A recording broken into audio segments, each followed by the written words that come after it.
Come on back. Ooh. Careful. How's it, Peter? What are the principal points of your method educating horses? The most important thing is to ride the horse's mind and not its body. And starting with that, incidentally, we start off with eye contact. So no dark glasses ever, okay? Take your dark glasses off. And the other thing is, when you go to approach a horse, you should approach it like other horses approach each other. You shouldn't walk up to a horse and say, hello, horse, how are you? Okay, they don't like that. Dogs do, but horses don't. You must always touch a horse at an unintimate part. So if I'm going to touch a horse first, I will touch it on its shoulder. But you can see this horse is still very frightened. Just by me touching it, it jumps and is afraid because it's afraid of my hand. But I can approach it and hit it with my head and say, share head space. Share head space. She's not afraid of my head. And the big thing is to teach it words. When I say ride the horse's mind and not its body, for example, just you see, I got you to move from there to here without using any words. There's another way to move you about, and that's like this, okay, and like that. And I want your face this way and your head down. And this is bypassing your mind, okay? The first way I touched you in a way that you understood, and you brought your body, instead of me just pushing your body. So when I want the horse to come to me, I never pull it. I get it to understand that I want it to come. Come back, come back, come, come. Good girl, clever. Put your head that way. Go on, head over. Good girl. Move this way. Good girl. Come. Pretty. Come. Pretty. Come. Now, always a word. There you go. Good girl. Don't be afraid of my hand. Oh, see, always as soon as I touch with the hand, then she is afraid. When I sit on it, it's a question of teaching it words as well. It's, I never kick the horse in the stomach. It's so rude to kick anything.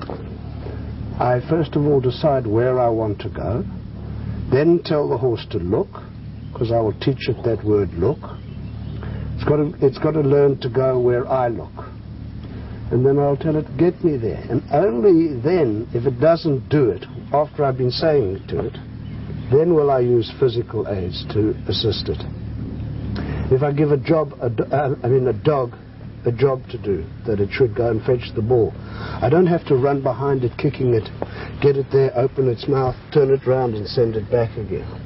It understands the concept of fetch the ball. So they can learn the concept of go there and stop, or go there and come back even. Gunther, the most important thing about riding is to stay on. And the things that are going to ensure that you stay on is that you are able to tell the horse to go, stop, left and right, okay? Those are the 4 ingredients of a well-trained horse. So those are the first words I want him to learn. Go, stop, left and right. And also, I have to get him to give me his attention. So I say to him, Yosh, head down, head down, head down, Yosh. Now, I've only ridden this horse twice before, so I don't know how it'll work. Good boy. Good boy. That's a good boy. I teach the horse to go where I look. So, Yosh, that way. Come this way. Good boy. Whoa. Way up. That's the word for stop. Okay, I use that word for stop. Way up. Yosh, come. Come. Good boy. He's doing it already, okay? I'm trying not to move. I'm not touching him at all. Okay, back. Good boy. And forward. Go, go. Good boy. And whoa, whoa. So if I can go, stop, left and right, the theory is that I can do anything on the horse that's possible. So let's just see how well it does work. I have only tried this once before. On this horse, of course. Wait, wait, wait, wait. Stand, stand. Wait, wait. Stand, wait, wait. Stand, stand. Okay, get me there now. Come on, walk on. Walk on. Walk on. Walk on. Get me there. Good boy. Walk on. Now this way. Good boy. I use the neck strap to help me a bit, but essentially he must go where I'm looking. In the beginning I use my hand, but later on I don't do anything. When I want to stop, I have to choose a place where I want to stop. Way up, touch it. Good boy. Get me there now. Way up, touch it. Good boy. He's responding. Wait, back. That way. Good boy. All right, down that end, and let's trot. Trot.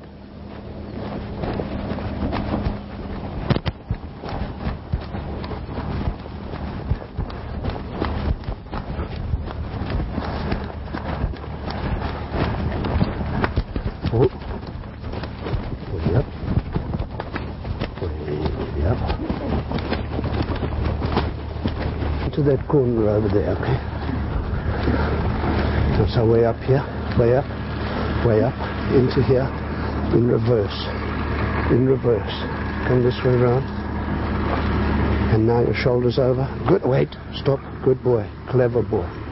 To the right, and whoa, and back, and go. Clever, you are super. Keep straight, good boy. And slow canter, good boy. Slow canter. Slower. Good. Slow. And way up. Whoop. And whoop. And whoop.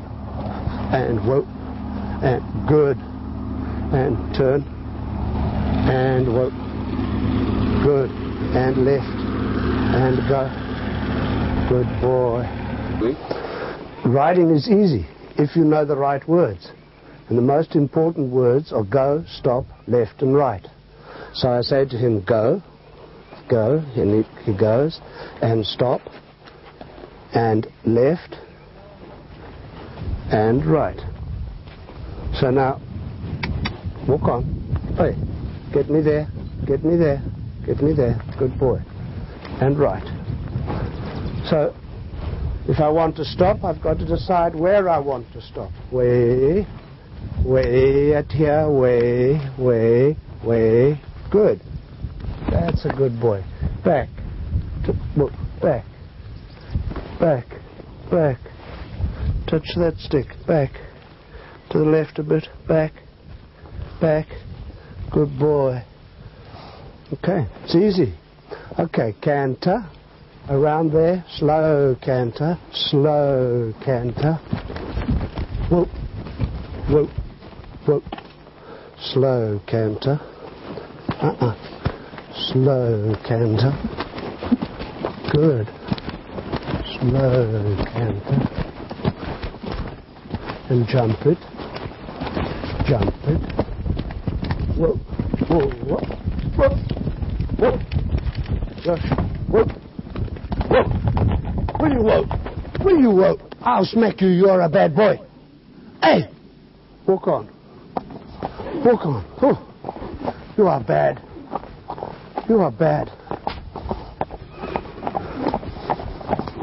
He hasn't jumped for years, the horse has been lame. Slowly walk. Oh, I wasn't born. Slowly.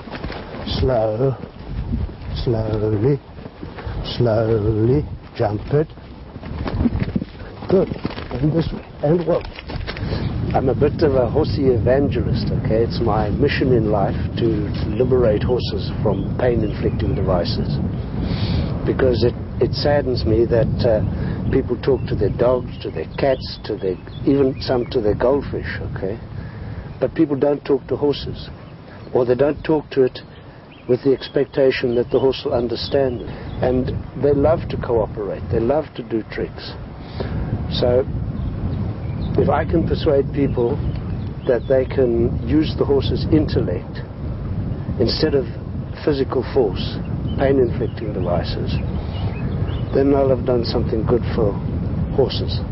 Okay? I hope in 100 years' time, they'll judge the best horsemen by how well they can compete without bridles, without spurs, without sticks, that they should use its intellect. It's an interesting thing that there are only 3 things that we can do on this planet that is based on touch and response towards a mutually positive goal. That's sex, ballroom dancing, and horse riding. There's nothing else.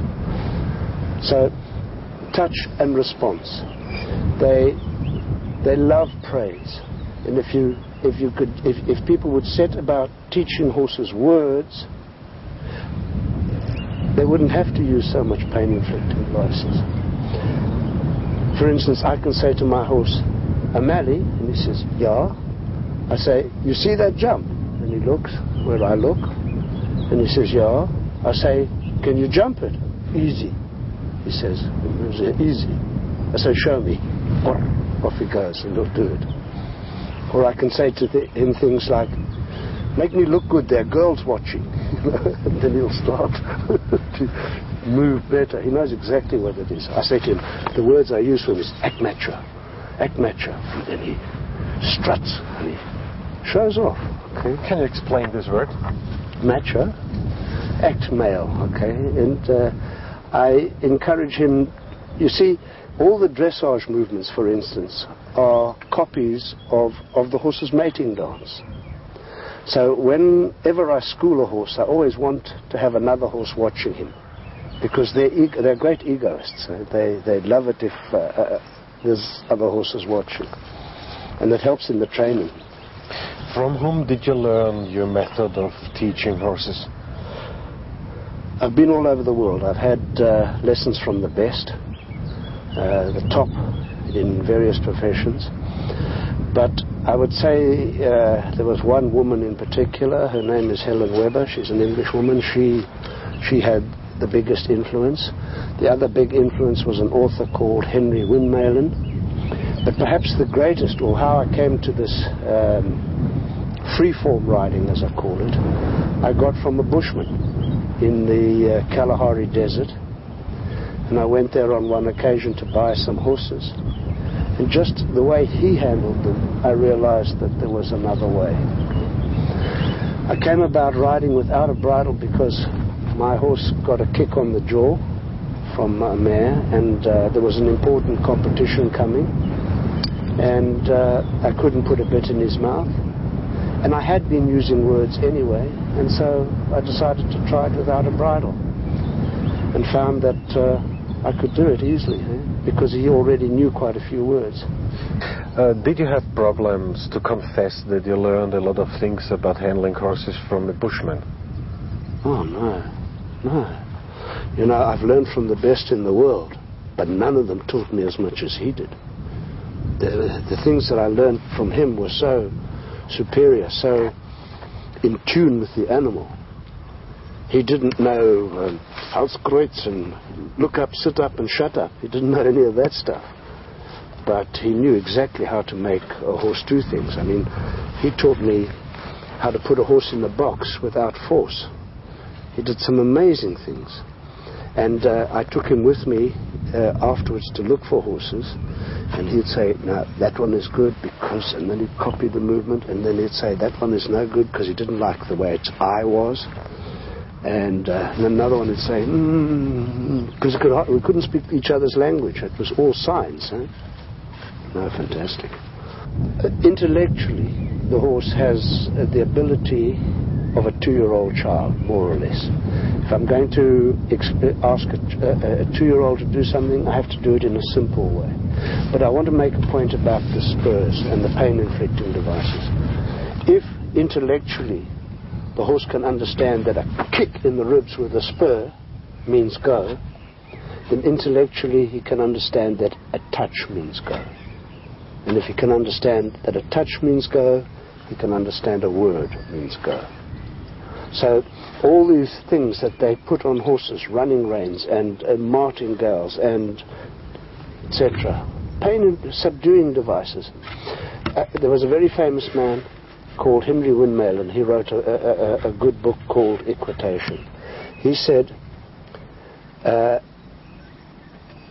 train a horse is quite difficult because the ultimate aim is to get a horse to go the way it does in nature, because you can't actually say that God did it a bit wrong and that man is going to improve on this thing, okay? So the way a horse would move when he wants to impress a mare, or how a mare moves when she is flirtatious with a stallion, is the ultimate grace and beauty.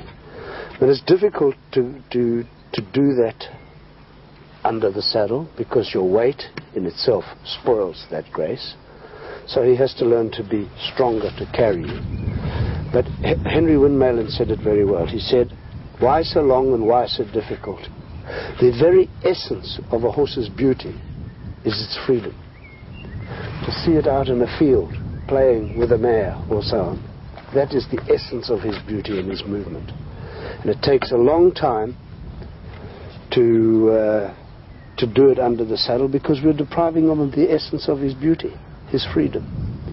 And it is possible to ride horses without pain-inflicting devices.